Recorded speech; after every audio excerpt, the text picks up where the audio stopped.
আরে হাসি, এখানে একা একা বসে কি করছো? চলো, এবার তো নদীতে যাই। আমাদের যে খাবার আনতে হবে, কিছু মাছ নিয়ে আসি। হ্যাঁ, ঠিক আছে। তবে আমি যেতে পারবো না। মনে হচ্ছে এখন ডিম দেওয়ার সময় চলে এসেছে। আমাকে ডিম দিতে হবে। তুমি বরং আমার জন্য খাবার নিয়ে এসো। এটা তো খুবই খুশির কথা। তুমি বরং এখানেই থাকো, আমি খাবার নিয়ে আসছি।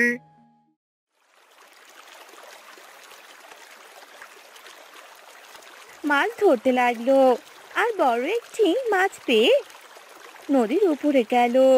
তখনই সেই পানিতে থাকা একটি ব্যাঙ হাঁসের চলে যাওয়া দেখে বলতে লাগলো, আরে, এই হাঁস বেটা দেখি এই নদীর বড় বড় মাছগুলো নিয়ে যাচ্ছে। ভালোই তো, মাছ শিকার করতে পারে। আমি যদি এর সাথে বন্ধুত্ব করি, আমিও কিছু মাছ পাবো। তাহলে আমার ভালোই হবে, সাথে বন্ধুত্ব হবে, মাছ খাওয়া হবে। বাহ, আমার আইডিয়াটা তো দারুণ। আমার মাথায় যে এত বুদ্ধি, তা তো আগে জানতাম না। অন্যদিকে হাঁস তার বাড়িতে চলে গেল। এরপর ব্যাঙ লাফাতে লাফাতে তাদের সামনে গিয়ে বসে পড়লো। আরে, হাই বন্ধু হাঁস। বন্ধু, তুমি কি এখানেই থাকো? বন্ধু, আমি আবার কবে তোমার বন্ধু হলাম গো ব্যাংক দাদা? তুমি তো আমার বন্ধু ছিলে না। তাহলে আজ নতুন করে বন্ধু ডাকছো কেন? বন্ধু ছিলে না তো কি হয়েছে? আজ থেকে না হয় আমরা দুজন বন্ধু হয়ে গেলাম। তোমার সাথে বন্ধুত্ব করতে আমার অনেক ইচ্ছে করছে। তুমি কি আমার বন্ধু হবে? হ্যাঁ হ্যাঁ, বন্ধু তো হওয়াই যায়। আর আমরা তো সবাই একই জায়গাতে থাকি, এতে বন্ধু হতে কোনো সমস্যা নেই। হ্যাঁ হ্যাঁ দাদা, হাঁস একদম ঠিক কথাই বলেছে। তুমি হাঁসের সাথে বন্ধুত্ব করতে পারো। আর এখন তো আমরা খেতে বসেছি। তুমি না হয় আমাদের সাথে আজকের খাবারটুকু খেয়ে নাও। হ্যাঁ হ্যাঁ, ঠিকই বলেছ। আমার অবশ্য অনেক খিদে পেয়ে গেছে। তাহলে চলো এবার একসাথে খাবার খেয়ে নেই। এরপর তারা সবাই একসাথে খাবার খেয়ে নিল। আর ব্যাঙটি তার বাসায় চলে গেল। সেই জঙ্গলে একটা শিয়াল বাস করত। তার নাম ছিল চিকু। চিকু জঙ্গলের অনেক দুষ্ট প্রাণী ছিল। চিকু জঙ্গলে খাবার খুঁজছিল। আরে, কি কপাল আমার! আজ যদি রাজা হতাম, তাহলে কি আর এভাবে এভাবে খাবার খুঁজতে যেতে হয়? আমার সামনে খাবার হাজির হয়ে যেত। বড্ড খিদে পেয়ে গেছে।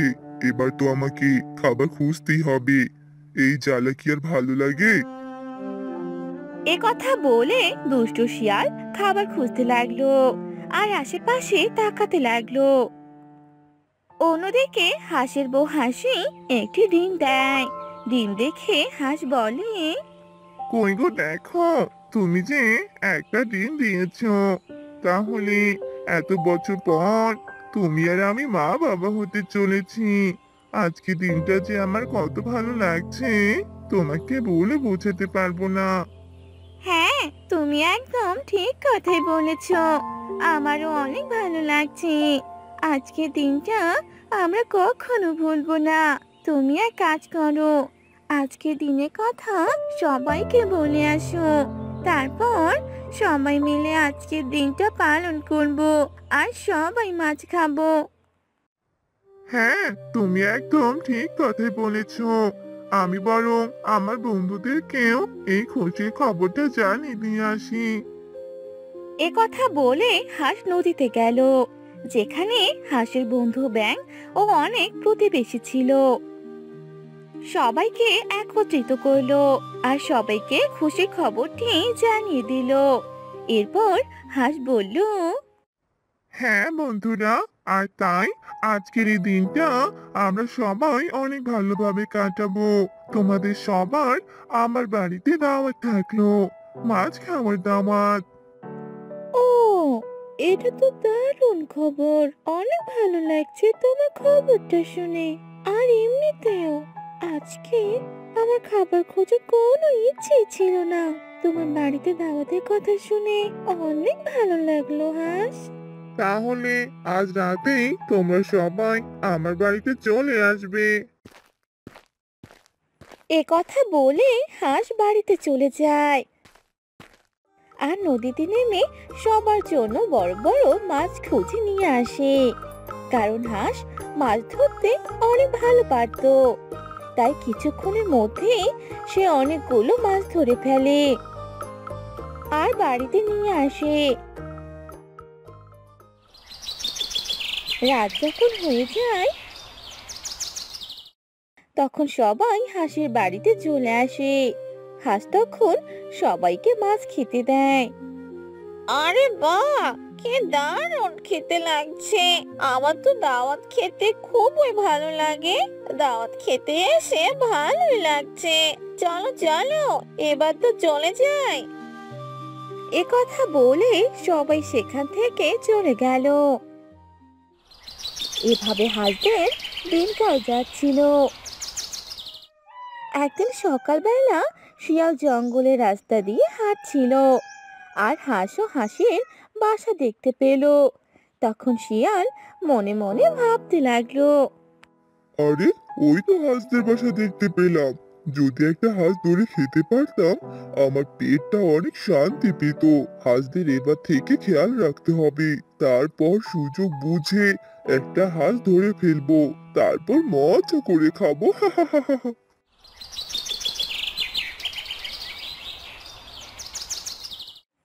এরপর সে রাতের বেলা শিয়ালটি হাঁসদের বাসার পিছনের জঙ্গলে একটি ঝোপে লুকিয়েছিল। হাঁস ও হাসি যখন ঘুমিয়েছিল তখন শিয়ালটি হাঁসের বাসায় গিয়ে সেখান থেকে ডিম নিয়ে পালিয়ে গেল।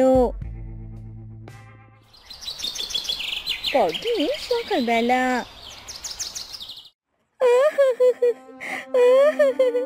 এসব কি হয়ে গেল? আমার ডিমটি কোথায় হারিয়ে গেল? কে আমার ডিমটি নিয়ে গেছে? হাঁস কোথায়? তুমি তাড়াতাড়ি এদিকে এসো। আরে, কি হলো? এভাবে ডাকাডাকি কেন করছো শুনি? এই সাত সকালবেলা কি হয়েছে, কি বলবে তো? আরে, তুমি দেখতে পাচ্ছ না আমাদের ডিমটা তো নেই। কেউ হয়তো আমাদের ডিমটা চুরি করে নিয়ে গেছে, আর নয়তো কেউ খেয়ে নিয়েছে।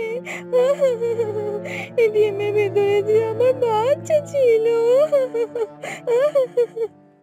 আরে, তাই তো। আমাদের ডিম কোথায়?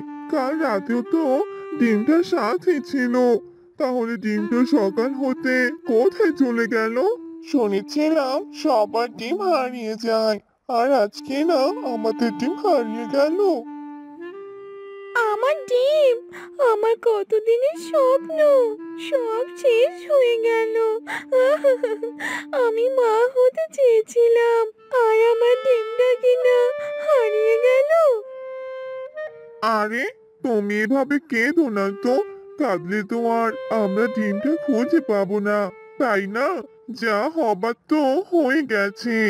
এখন তুমি চিন্তা করো না। তুমি আবার একটা ডিম দিও, তাহলে হয়ে যাবে। হাসি কান্নার শব্দ শুনে সেখানে সবাই চলে আসে।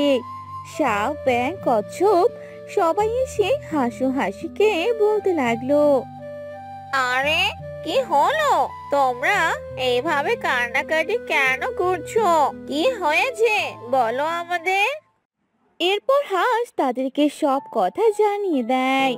এসব শুনে সবাই অনেক দুঃখ পেল, আর ব্যাঙ মনে মনে বলতে লাগলো, তবে আমার বেশ ভালোই হলো, ডিমটা হারিয়ে গেছে। আবার যখন হাসি ডিম দেবে তখন আবারও আমাদেরকে নিমন্ত্রণ করবে, আর আমরা মজা করে খাবার খেতে পারবো। আরে বন্ধু, ভেঙে পড়ো না তো। হারিয়ে গেছে তো কি হয়েছে? তোমরা না হয় আরেকটা ডিম দেবে, তখন তোমরা নিশ্চয় মা বাবা হতে পারবে। এভাবে কান্নাকাটি করো না হাসি। হ্যাঁ হাসি, ব্যাংক বন্ধু ঠিক কথাই বলেছে। এভাবে কান্নাকাটি করো না। এরপর তারা সবাই সেখান থেকে চলে গেল। হাসু হাসি আবার আগের মতো করে দিন কাটাতে লাগলো। অন্যদিকে দুষ্টু শিয়াল একটি গাছের নিচে বসেছিল আর বলল, আরে, সেদিনের হাসির ডিমগুলো খেয়ে সেই মজা লেগেছে। হাসি যদি আবার ডিম দিত তাহলে আবারও মজা করে খেতে পারতাম। কিন্তু আবার সেই দিনটা যে কবে আসবে, হাসি কখন ডিম দেয় আবারও ডিম খেতে পারবো। হা হা হা হা হা হা। এরপর শিয়ালটি তার নিজের বাড়িতে চলে গেল।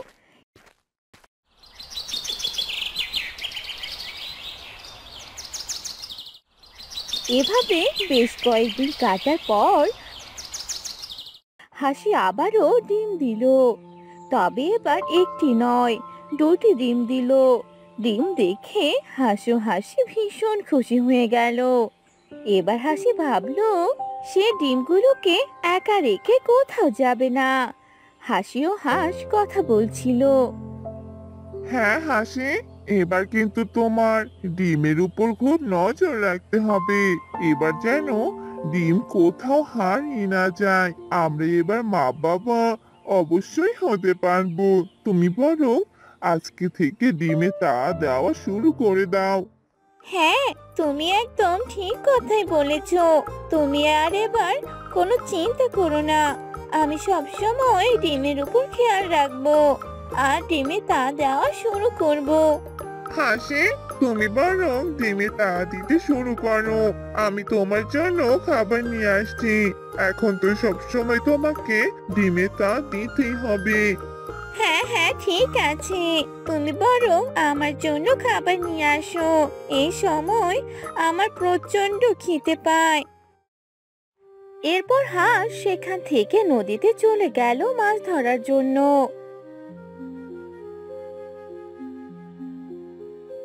নদী থেকে অনেক বড় বড় মাছ উঠিয়ে নিয়ে আসলো। হাসি যে ডিম পেড়েছিল সে খবর শিয়াল জানতে পারলো। আর সেই ডিম চুরি করার জন্য সে সবসময় হাসিদের বাড়ির আশেপাশেই ঘুরঘুর করত।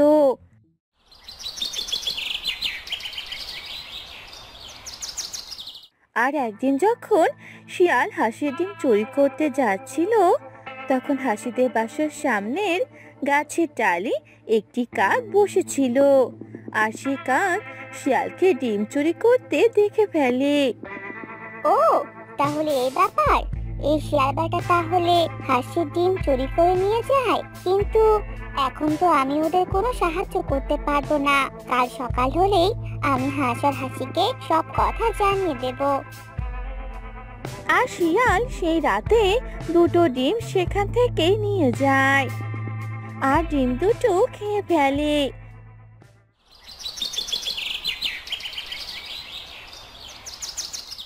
পরদিন যখন হাঁস আর হাসির ডিম দেখতে না পায়, তখন তারা কান্নাকাটি শুরু করে দেয়। আর সেখানে সবাই চলে আসে। সবাই এসে শুনতে পায় আবারও কেউ একজন এসে তাদের ডিম চুরি করে নিয়ে গেছে। তাদের এরকম অবস্থা দেখে কাক তাদের কাছে আসে আর বলে, তোমরা কান্নাকাটি করো না। আমি জানি তোমাদের ডিমগুলো কে নিয়ে গেছে, আর আমি সেটা নিজের চোখে দেখেছি। কিন্তু তখন তোমাদের বলতে পারিনি। আমি তোমাদের কাছে এলাম এই কথাটা বলার জন্য। আরে, তাহলে চুপ করে আছো কেন? বলো বলো, আমাদের ডিমগুলো চুরি করে নিয়ে গেছে কে সে? আমাদের মা বাবা হতে বঞ্চিত করেছে। আমরা কখনো ছাড়বো না তাকে। বলো, কে সে? আমাদের জঙ্গলে যে এক দুষ্ট শিয়াল থাকে, সেই তোমাদের ডিম চুরি করে নিয়ে গেছে। সেই ডিম খেয়ে ফেলেছে। এবার শুধু নয়, আগের বারও সে তোমাদের ডিমগুলো নিয়ে গিয়েছিল, আর তোমরা সেটা বুঝতেই পারোনি। ও, তাহলে এই ব্যাপার। ওই পাজি শিয়ালটি আমার বন্ধুর ডিমগুলো চুরি করে নিয়ে গেছে। ওই দুষ্ট শিয়ালের এত বড় সাহস আমাদের ডিম চুরি করে। আমি ওকে কখনোই ছাড়বো না, ওকে যে উচিত শিক্ষা দিতেই হবে। কিন্তু আমরা ওই শিয়ালের সাথে পারবো না। আমাদের অন্য কোনো বুদ্ধি বের করতে হবে যাতে আমরা ওই শিয়ালকে উচিত সাজা দিতে পারি।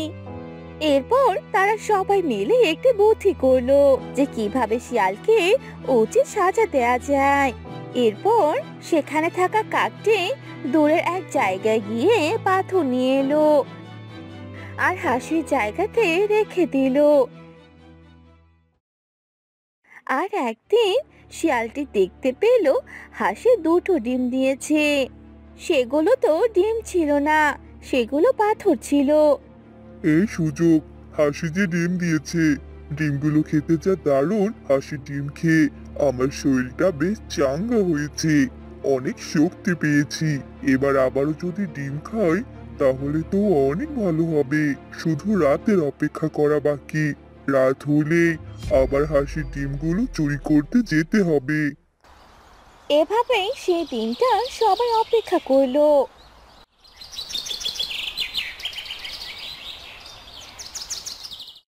রাতের বেলা যখন শিয়াল হাসির বাড়িতে গেল তখনই সেখানে পাথর দুটো খেতে লাগলো।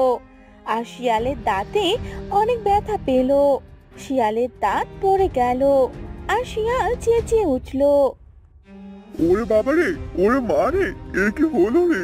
আমার দাঁতগুলো তো সব পড়ে গেল। হায় হায় হায় হায় হায়, আমার দাঁত! শিয়ালের চেঁচামেচির আওয়াজ শুনে সেখানে সবাই চলে আসে আর সবাই বলতে লাগলো, কিরে দুষ্ট শিয়াল, এবার তাহলে উচিত শিক্ষা পেলি? অন্যের ডিম চুরি করে খাওয়া কেমন মজা? তার মানে তোমরা সবাই ইচ্ছে করে ডিমের বদলে এখানে পাথর রেখেছিলে যাতে আমার সবগুলো দাঁত ভেঙে যায়? আমি আর কোনো কথা শুনতে চাই না। দুষ্ট শিয়াল, মা হওয়া থেকে আমাকে বঞ্চিত করেছিস। আমি তোকে ছাড়বো না। এই তোরা কে কোথায় আছিস? শিয়ালকে ধর। কিন্তু শিয়াল ছিল অনেক চালাক। সে দ্রুত সেখান থেকে পালিয়ে গেল। সাপ, কচ্ছপ, ব্যাঙ, হাঁস, হাসি, কাক কেউ শিয়ালকে ধরতে পেল না। আর শিয়াল দৌড়াতে দৌড়াতে বলতে লাগলো, ওরে বাবা রে, পালা পালা চিকু পালা। বেঁচে থাকলে অনেক দিন খেতে পারবি। এদের কাছে ধরা খেলে জীবন আর থাকবে না, মরে যেতে হবে রে। পালা রে পালা। অন্যদিকে হাঁস হাসিকে বলল, হাসি, এবার আর আমাদের কোনো চিন্তা নেই। ওই বেটা শিয়াল আর কখনো এখানে আসতে পারবে না। এভাবে বেশ কয়েকদিন কেটে যায়। রাজার কথার বাহিরে কেউ কখনো কথা বলতে পারতো না। রাজা ছিলেন ভীষণ রাগী। একদিন সকালবেলা, হ্যাঁ মহারাজ, বলুন কি করতে হবে আমাকে? আমার যে খাওয়ার সময় হয়ে গেছে, সেটা কি তোরা জানিস না নাকি? হ্যাঁ, আমার জন্য কিছু খাবার নিয়ে আয়, খিদে পেয়েছে আমার। আর বেশি দেরি হলে আমি তোদের কাউকে ছাড়বো না। হ্যাঁ হ্যাঁ মহারাজ, আপনি কোনো চিন্তা করবেন না, আপনার জন্য খাবার নিয়ে আসছি, কিছুক্ষণ সময় দিন। হ্যাঁ হ্যাঁ, তাড়াতাড়ি নিয়ে আয়, দেরি কিন্তু আমার একদম সহ্য হয় না, বুঝতে পারলি? এ কথা শুনে বানরটি সেখান থেকে চলে আসে।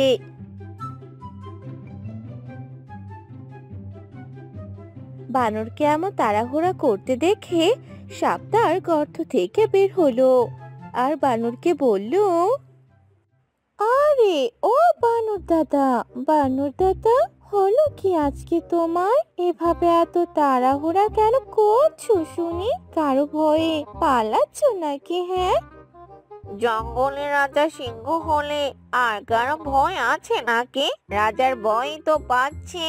উনি বলেছে খাবার নিয়ে আসতে। আমি খাবার কোথায় পাই বলো তো? দেখছি কোথাও খাবার পাওয়া যায় কিনা। তার তো আবার তাজা তাজা মাংস চাই। হ্যাঁ হ্যাঁ, সেই ভালো, তাড়াতাড়ি যাও, তা না হলে আজ আর তোমার রক্ষে থাকবে না। জানি না কবে যে আমার পালা আসবে। সেদিন তো আমাকেও এই তাড়াহুড়োর মধ্যেই থাকতে হবে। যদি আজ আমি মহারাজ হতাম কতই না মজা হতো। তুমি বরং তাই করো, বুঝলে? তোমার এগুলো শুনে আমার কোনো লাভ নেই। খাবার নিয়ে যেতে না পারলে আমার আর রক্ষে থাকবে না। মহারাজ বুঝি তখন আমাকেই খেয়ে নেবে। এ কথা বলে বানরটি সেখান থেকে চলে যায় আর মুরগি ধরে নিয়ে আসে আর রাজার সামনে যায়। গিয়ে দেখতে পায় রাজার নাক ডেকে ডেকে ঘুমাচ্ছে। আরে, মহারাজ মশাই তো এখন ঘুমোচ্ছে। তাকে ডাকা কি ঠিক হবে? তাকে ডাকলে যদি সে আবার আমাকে শাস্তি দেয় তখন তো আরেকটা বিপদ। উফ জ্বালা! এই জঙ্গলে থেকে তো আমার মাথা শুধু পক পক করে ঘুরছে। কি যে করব কে জানে। কিরে, আমার খাবার নিয়ে কোথায় যাচ্ছিস? আমার খাবার তো দিয়ে যা, নাকি আমার খাবার তুই খাওয়ার প্ল্যান করছিস? না না মহারাজ, আপনি ঘুমোচ্ছিলেন তাই আমি আপনাকে বিরক্ত করতে চাইনি, তাই খাবার নিয়ে চলে যাচ্ছিলাম। হ্যাঁ, এখন তো কত অজুহাত দিবি? এবার খাবারটা দিয়ে এখান থেকে চলে যা। বড্ড খিদে পেয়েছে আমার, আর আমাকে বিরক্ত করতে একদম আসবি না। এ কথা শুনে বানরটি সেখান থেকে চলে গেল আর একা একা যেতে যেতে বলতে লাগলো, ওফ, আমার এত বড্ড খিদে পেয়েছে। মহারাজ যদি আমাকে কিছু একটা খেতে দিতেন তাহলে খুবই ভালো হতো। কিন্তু এই মহারাজ তো খুব হিংসুটে, শুধু নিজেরটাই বোঝে, অন্য কারোটা বোঝে না। কত কষ্ট করে খাবার এনে দিলাম আর আমাকে কিনা এতটুকু খেতেও বললো না। তখন সেখানে টুনি পাখি উড়ে এলো। আরে, কি হয়েছে তোমার? তোমার মন দেখছি অনেক খারাপ। কেউ কিছু বলেছে নাকি? কে কি বলেছে? তুমি শুধু আমাকে বলো তো, দেখো আমি তাকে কি করি। হ্যাঁ, তুমি ছোট্ট পাখি, তুমি যে আমার কি উপকার করবে তা আমার খুব ভালো করে জানা আছে। এখন আমাকে বিরক্ত করো না। এখান থেকে চলে যাও টুনি, আমাকে একা থাকতে দাও। বিরক্ত করো না, ভালো লাগছে না। তোমার কি হয়েছে বলো আমাকে, তাই না? আগে বলেই তো দেখো। তাহলে এক কাজ করো টুনি, তুমি বরং মহারাজের কাছে যাও আর গিয়ে তাকে কিছু কথা শুনিয়ে চলে এসো, তাহলে আমার শান্তি লাগবে। দেখি তুমি এটা কিভাবে করতে পারো। আরে আরে বন্ধু, তুমি এসব কি বলছো? না না বন্ধু, তুমি অন্য যা কিছু করতে বলো, আমি সব করতে পারবো। কিন্তু মহারাজার কাছে গিয়ে তাকে কথা শোনাতে পারবো না। এ কথা বললে যে মহারাজ নিজেই আমাকে খেয়ে ফেলবে। আমার যে এত সাহস নেই বন্ধু। তাহলে হেরে গেলে তো এবার এখান থেকে চলে যাও আর আমাকে একা থাকতে দাও। এমনিতে আমার অনেক খিদে পেয়েছে, কিছু কলা খেতে পারলে ভালো লাগতো। হ্যাঁ, আর একটু সামনে গেলে তুমি কলা গাছ দেখতে পারবে। ঠিক আছে, তুমি কলা খেয়ে নাও আর আমি এখান থেকে চলে যাই। বাই বাই বন্ধু। এ কথা বলে টুনি পাখি সেখান থেকে চলে গেল।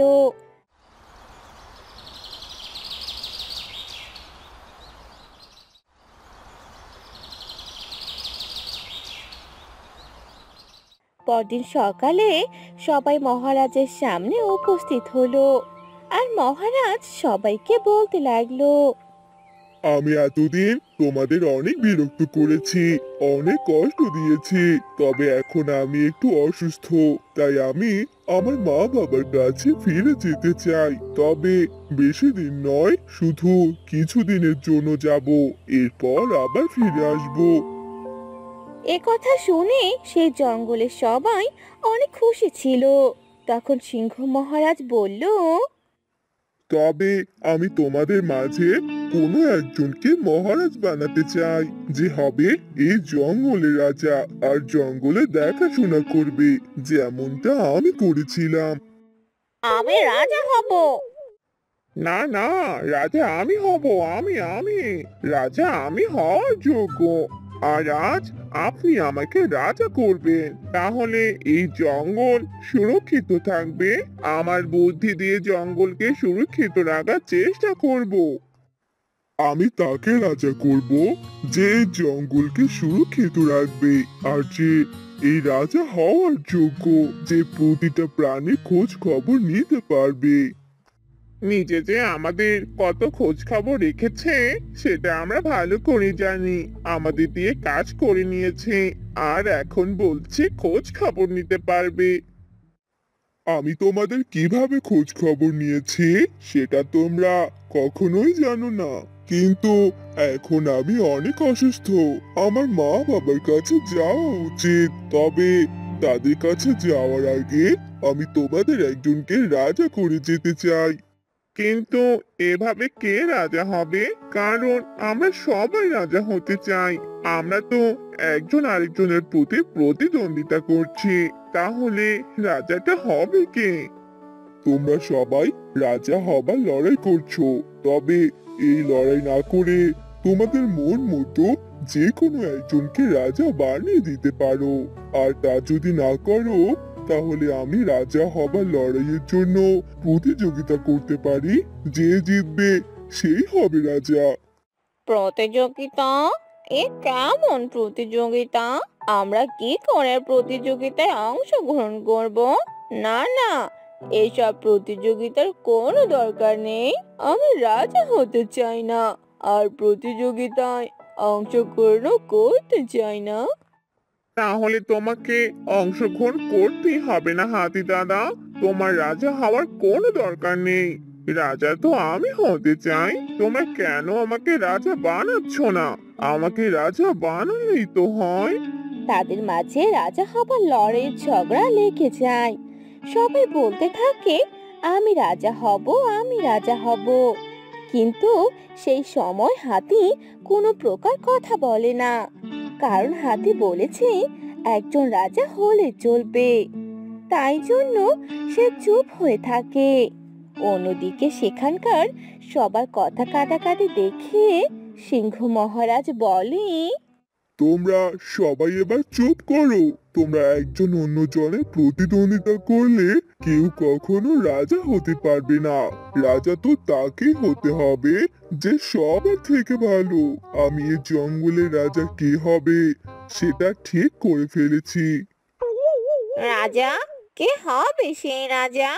মহারাজ, নিশ্চয় আপনি আমার কথা বলবেন। আমি এখান থেকে চলে যাব।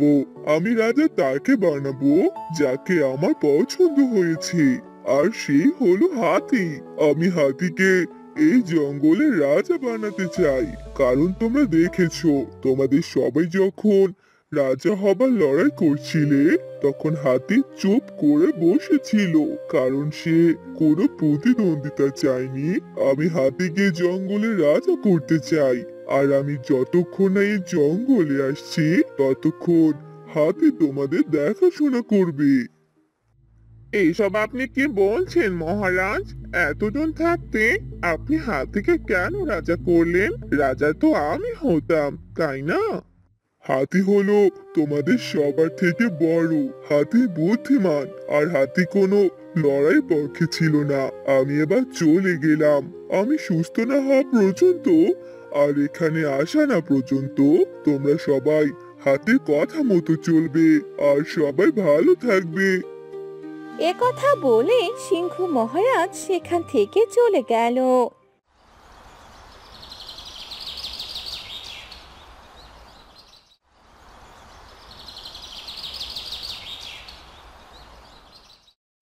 এরপর থেকে না কোনো শিয়াল, বানর, কচ্ছপ, না কোনো টুনি কেউ হাতির কথা শুনতো না। জঙ্গলে কোনো প্রাণী অসুস্থ হলে হাতি তার খেয়াল রাখতেন, ওষুধ নিয়ে এসে দিতেন। তবুও জঙ্গলের কেউ হাতিকে রাজা বলে মানতেন না।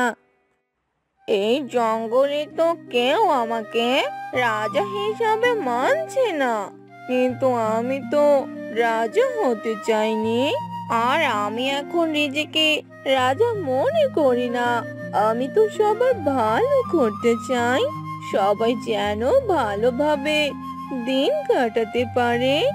আমি সেই চেষ্টাই করতে চাই। তবুও কেউ হাতি রাজার কথা শুনছিল না, কিন্তু হাতি এতে কিছু মনে করেনি। হাতি সবসময় সবার ভালো করার চেষ্টা করেছে।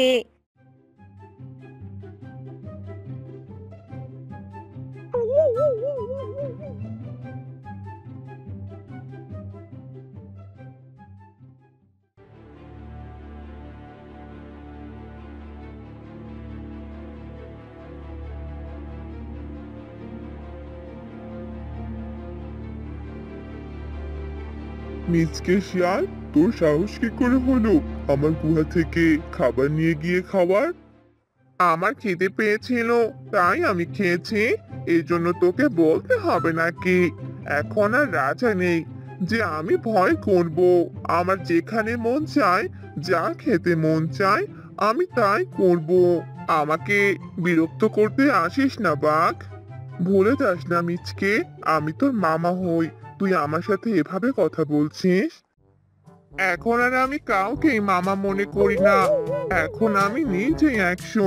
আমার সাথে বেশি কথা বলতে আসিস না। আর আমি হলাম এই জঙ্গলের রাজা।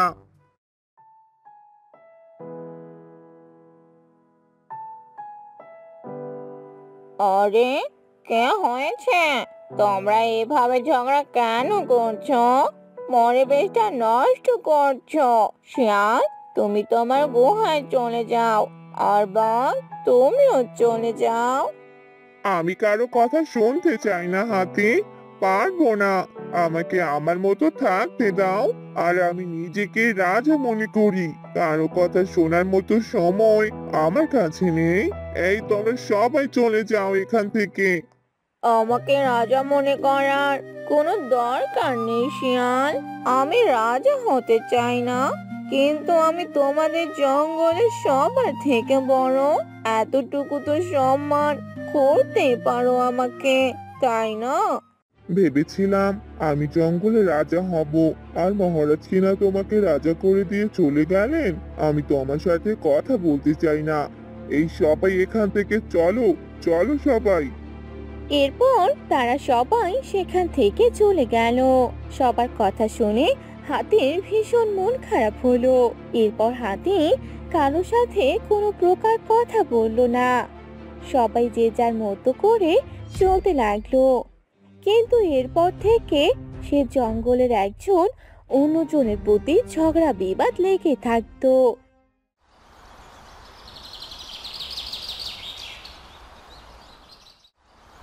এভাবেই বেশ কয়েকদিন কেটে গেল। একদিন জঙ্গলে একজন শিকারী এলো শিকার করার জন্য। মনে তো হচ্ছে এবারে জঙ্গলে ভালো শিকার পাবো। একটু ভিতরে গিয়ে দেখে আসি। এ কথা বলেই সেই মানুষটি সে জঙ্গলের ভেতরে ঘুরে ঘুরে দেখতে লাগলো। আর একটা হরিণকে দেখতে পেল, আর তাকে তীর ছুঁড়ে মারলো। হরিণের পেটে লাগলো। হরিণটি চেঁচিয়ে উঠলো, আর সেখানে হাতিটি দৌড়ে এলো, আর হাতি গর্জন দিতে লাগলো। আর সেখান থেকে সে মানুষটি ভয় পেয়ে পালিয়ে গেল। হাতি, আমার অনেক খারাপ লাগছে। আমার শরীর থেকে তো রক্ত বের হচ্ছে। আমাকে বাঁচাও হাতি, বাঁচাও। ও হরিণী, তোমার কোনো ক্ষতি হবে না। তুমি সুস্থ হয়ে যাবে। আমি তোমাকে সুস্থ বানিয়ে দেব হরিণী। তোমাকে আমার গুহায় নিয়ে যাচ্ছি। আর তোমার ক্ষত স্থানে আমি ওষুধ লাগিয়ে দিচ্ছি। তুমি কোনো চিন্তা করো না। এরপর হাতি হরিণীকে তার গুহায় নিয়ে যায়।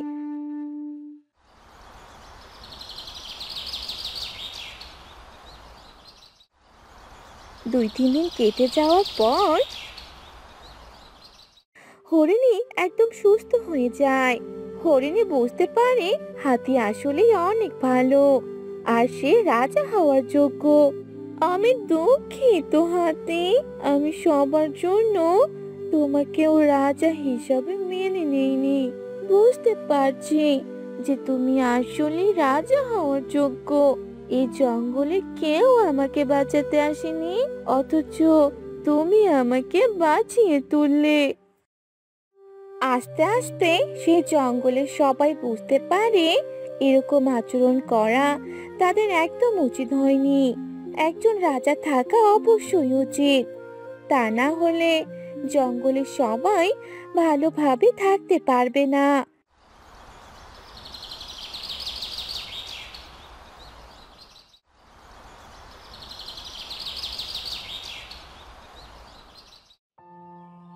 এসব ভেবে সবাই একদিন হাতির কাছে গেল। আমরা সবাই দুঃখিত হাতি, আমরা সবাই আজ তোমাকে রাজা হিসাবে মানলাম। তুমি এই জঙ্গলে দেখাশোনা করবে, তোমার কথা মতো সবাই চলবো। এতদিনে বুঝতে পারলাম জঙ্গলে একজন শাসনকর্তা থাকা দরকার, যার শাসনে জঙ্গলে সবাই ভালো থাকবে। আমরা এতদিনে সেটা বুঝতে পারলাম। তোমরা একদম ঠিক কথাই বলেছ, তবে আমাকে রাজা মনে করার কোনো দরকার নেই। আমরা সবাই যদি মিলেমিশে থাকি তাহলে রাজা হবার লড়াই আমাদের কখনোই করতে হবে না। ঠিক তখনই সেখানে সিংহ মহারাজ চলে আসে। সিংহ মহারাজকে দেখে সবাই ভীষণ খুশি হয়ে যায়, আর সবাই সিংহ মহারাজকে বলতে থাকে, মহারাজ, আপনি কেমন আছেন? আপনার শরীর এখন কেমন? আপনাকে আমাদের মাঝে পেয়ে আমাদের অনেক ভালো লাগছে। হ্যাঁ, এখন আমিও অনেক সুস্থ। তোমাদের সাথে না থেকে আমার ভীষণ খারাপ লাগছিল, তাই সুস্থ হওয়ার সাথে সাথে তোমাদের সাথে দেখা করতে এলাম। তোমরা সবাই কেমন আছো? তোমরা হাতি মহারাজার কথা শুনেছিলে তো? এ কথা শুনে সবাই যখন মাথা নিচু করে বসেছিল তখন হাতি বলে উঠল, হ্যাঁ মহারাজ, সবাই আমার কথা মন দিয়ে শুনেছিল। আমাদের জঙ্গলের সবাই অনেক ভালো। আপনি চলে যাওয়াতে তারা কোনো বিশৃঙ্খলা তৈরি করেনি। তোমাদের কথা শুনে আমার অনেক ভালো লাগছে। আমি তো আমার জঙ্গলের সবাইকে এমন ভাবে দেখতে চেয়েছিলাম। এরপর তারা সবাই অনেক খুশি হয়েছিল। তারা সবাই সিংহ রাজার কথা মতো চলতো আর দিন কাটাতে লাগলো। সে জঙ্গলে কোনো বিপদ আসলে সবাই এগিয়ে যেত, একে অপরের